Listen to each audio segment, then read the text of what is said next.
seat, sir. You're all sitting down. Why couldn't we? This is such an excellent metaphor for the United Church in so many ways. Two old guys at the front, kids playing at the back. I don't know how many times now that I've said that the United Church didn't spontaneously pop into existence in 1925. There was a lot of conversation and probably arguing, a lot of discussion, a lot of visioning, a lot of planning that went into 1925. Decades, more than decades even. Conversations started quite early on. And then, of course, 1925, and then those following years, sorting things out. Because you never really know somebody until you move in with them, right? If you are interested in that history, which is before my time, I think before Alan's, and was anyone here there in 1925? Yeah. If you're interested, there's lots of ways you can find out more about the church. There are some amazing books. Ralph Milton's This United Church of Ours is a classic. The History of the United Church of Canada, which is edited by Don Schweitzer, who was one of my professors at St. Andrew's College. A Church with the Soul of a Nation, which is an amazing title to begin with, but Phyllis Earhart writing about the United Church. The church itself produced this 25th anniversary celebration book as well. And I think it's called A Handbook to the United Church. There's a little red book. Yes. It's meant to be quite tongue-in-cheek, so if you come across it, it's a little bit dated now, but if you ever come across it, it's really quite funny.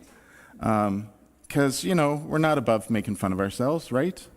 It's okay. It's okay for the church to do that, right? What Alan and I thought we'd do today, though, is just tell you a little bit about our experience and how we know the United Church and have come to know the United Church. I grew up in the Anglican Church, and if you haven't already heard me say that 1,000 times too. And so my earliest memory of interaction, exposure to the United Church, came through the Anglican Church. And I'll talk about that in a minute, because it was a little bit later than, as you can tell, Alan is so much older than I am. And his experience of the United Church, though, goes back quite a bit before mine, not in age so much as chronologically, I think, probably. So, sir. Yeah. Are we on? Yep. Is it green? Yeah, you're good. I'm good. Yeah. Okay, we're good. So, none of us around in 1925, but hands up those of you who met someone, it may have been a grandparent, but you met someone who was alive in 1925. Hands up. See, we're not that far away from 1925. My first experience with the United Church was back when I was 8 years old.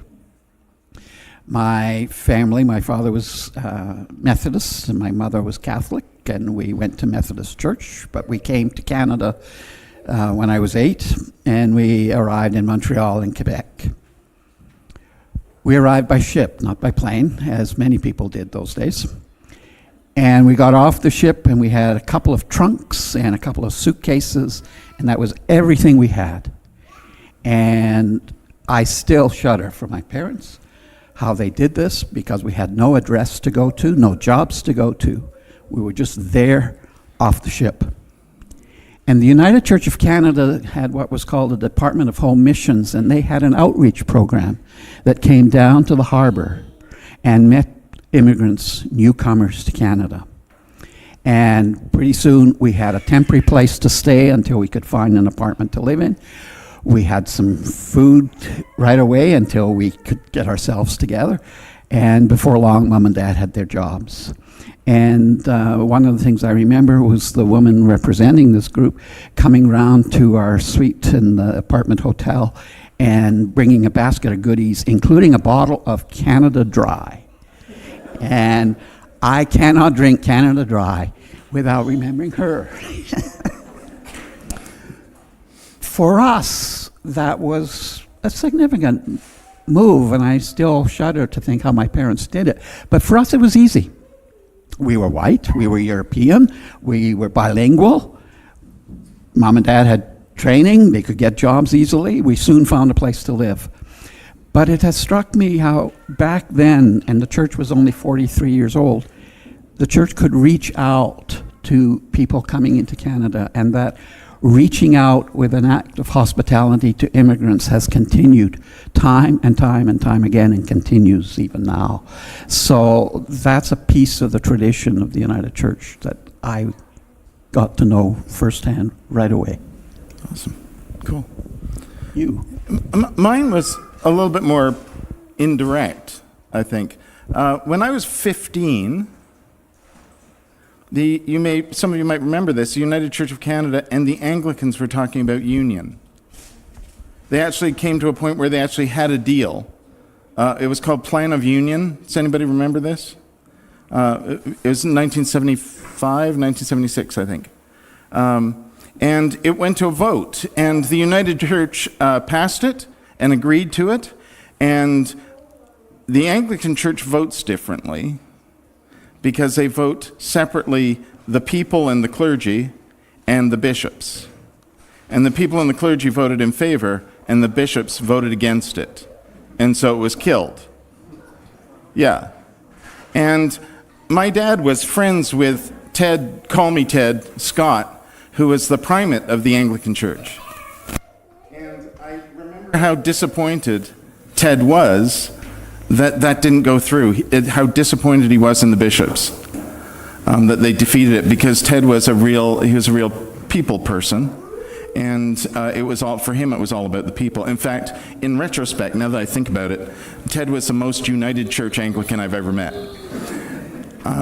Because he talked about how he appreciated the United Church's willingness and openness to this union, and how that was almost like a model for his own people, except the bishops, and how disappointed he was that it didn't go through. And that was my first experience of the United Church in any way, was hearing the highest ranking Anglican in the country say how much he appreciated them for being so open to others and so willing to accommodate other traditions. Yeah, I remember that coming, and when I was about to be ordained, which was close to those discussions, Dad looked at me and he said, you know, your Methodist grandfather would roll over in his grave if that union had gone through and my son ever became a bishop. One of the significant pieces in the history of the church that impacted me personally was the development of the new curriculum. Do anybody remember the new curriculum? It was really popular back in the 1960s.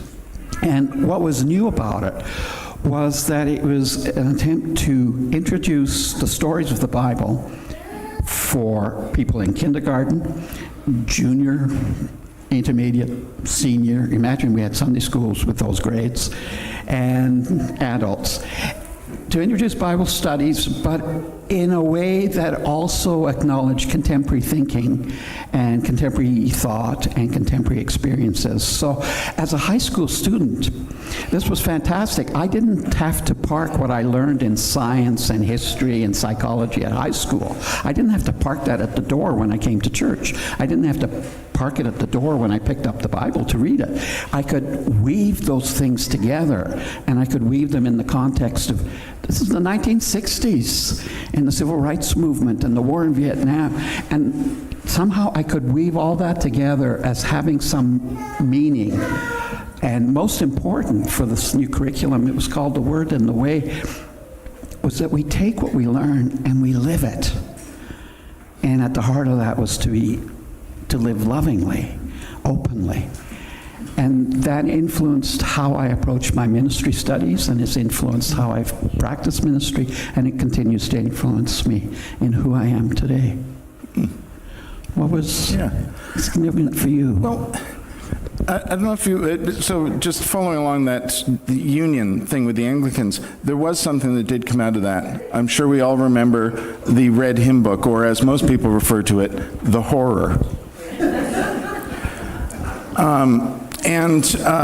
That was followed shortly thereafter by Songs for a Gospel People. Do you remember Songs for a Gospel People? A little green book with the white coil binding. Yeah. So it was because of Songs for a Gospel People that I discovered that Ted wasn't right about everybody, because there are United Church people who are not particularly open and accepting to other people's opinions. Because I had a particular opinion about Songs for a Gospel People. And when I first moved to Edmonton and was at Robertson Wesley as the music director, I expressed it to somebody and discovered very quickly that it was not appreciated. And it was thankfully not long after that we got Voices United, which, as far as I know, most people appreciate very much. We've had more voices since. We've had now we have a digital resource that's available through the National Church. The idea being, I think, constantly to be learning new things. So just by way of example, we started with the opening today with the opening hymn from the first service, and we sang "Holy, Holy, Holy" because there was a time when you had to. If you were a United Church, you pretty much sang it every week, or at least one verse of it. But then our theme song, do you remember when our theme song became "Come in, sit down, be part of the family"?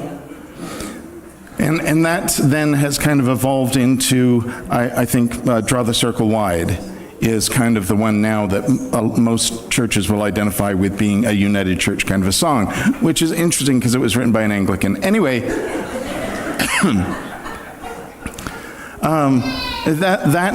that became, those things became key. Well, singing has always been a key part of the United Church.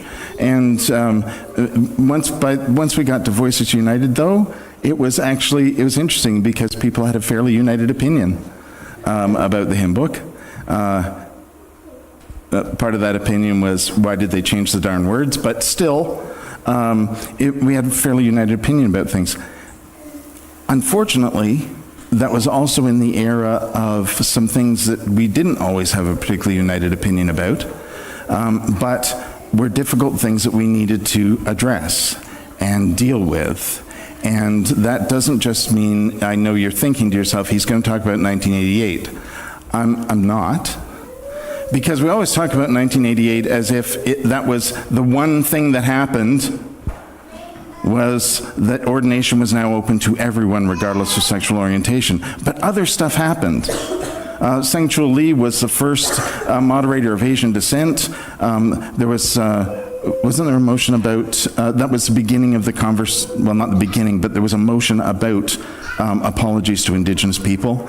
There were other things that happened at that meeting that were so important too, that led into things that happened in later, well, in the next decade or so, like the apologies. So, Alan, I think you're probably more familiar with that than I am. With the apologies. Yeah. Well, they were, and they were very significant in many respects, and personally.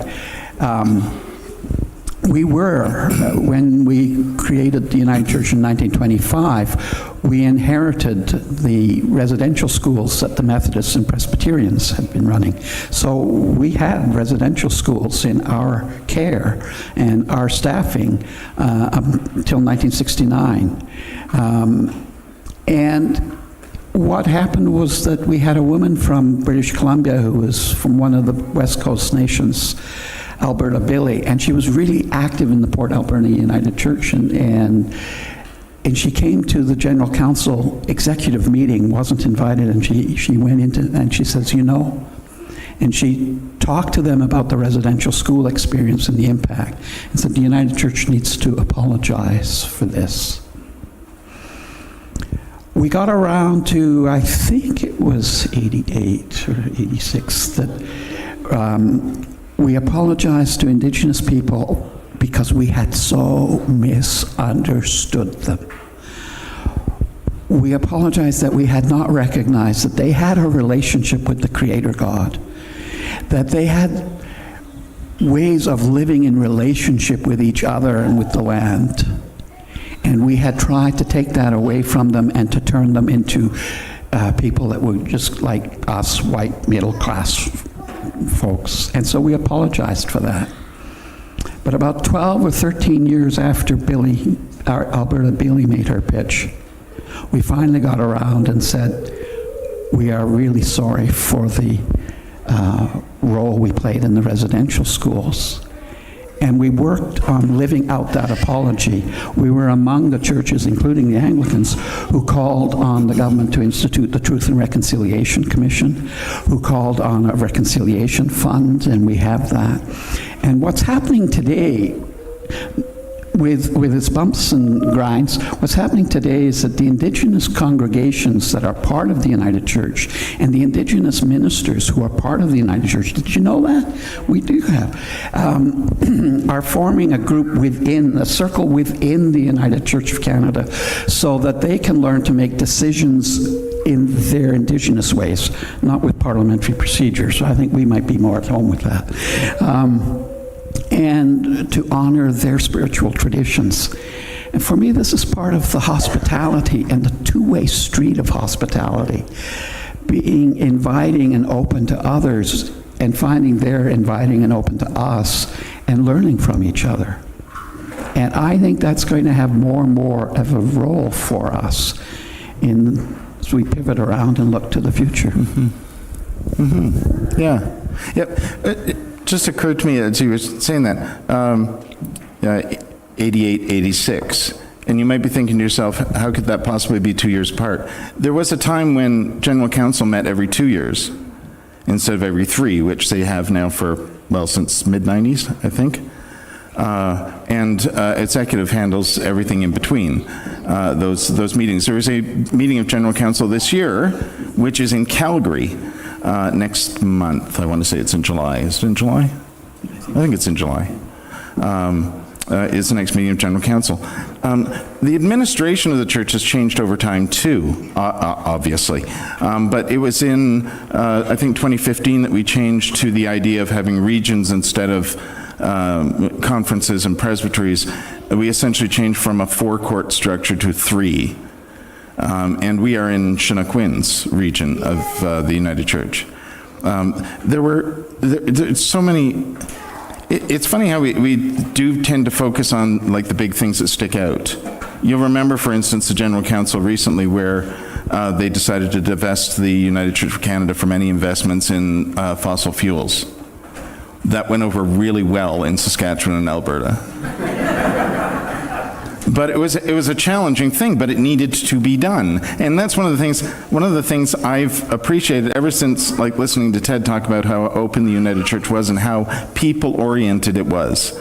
That's one of the things that I've most appreciated about the United Church is the willingness to take on things that need to be discussed and make a decision about it, even if it was a hard one, even if it was one that they knew wasn't going to be popular.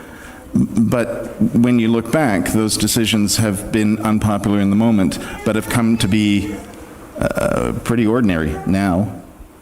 And this is where it's brought us, right? Like any other denomination of the church, attendance is declining, membership is declining, has been for, well, since the 60s, probably. But that hasn't stopped the United Church from speaking about things that it needs to speak about and to be prophetic and leading about those important things. So where do you think we're going, Alan? Where do I think we're going? Not downstairs for lunch afterwards. I mean generally as the United Church. Well, I could say something about lunch. I'm not sure what I can say about the future for the church. I don't know where we're going, and I would begin to change that by saying I don't know where we're being called to go. That's fair. I don't know where the Spirit is going to lead us. I can't begin to think of 100 years from now. Even 20, 25 years, should I live so long. I think the church will look, feel, be, act so totally different from anything that you and I have grown up with and know. But what I think is, Robin, I think the spirit is always there. Mm-hmm. The spirit of openness, the spirit of taking on the issues, the spirit of living out love. The spirit of love is there, as it always has been. And as long as that's the case, there are going to be people who catch on to that and who want to live that out. And as human beings, we need community. We need to be together to affirm each other, to support each other, be there in the hard times as well as the good times, help each other learn and be loving in a world that's not so very loving. And as long as that's happening, there's going to be church. Whether it's United Church or whether we come part of another, or whether we join with other groups in different ways, I don't know. But as long as that living lovingly happens, there's church. It reminds me that even back in 1925, one of the reasons they chose the name United Church of Canada wasn't just about the union of the 4 original groups. It was about the idea that we're not just united, but uniting, and that's an ongoing thing, and that unity is in the Spirit, and that the Spirit is always present. And the things that tend to unite us or divide us tend to change over time, don't they? And that may be part of where the future goes. It's not just going to be a question of whether or not there'll be people sitting in a pew here 50 years from now. It's a question of how we express the Spirit in the world and how we engage the Spirit in the world. So, 50 years from now we could be here, but we'll all be sitting on the floor in a circle. I don't know. The manner in which we celebrate the Spirit has changed over time too. Particularly as we become more open to engaging the Spirit, not just in each other, but in nature, in music, in art. There are so many different ways. I have no idea where we're going, but again, the United Church is quite often focused on the journey and reminded people that the journey is just as important as the destination, and that the point of that is that we journey together. Right? It's like that constant thing that we say about we don't have all the answers, but we want to find a way to those answers with you.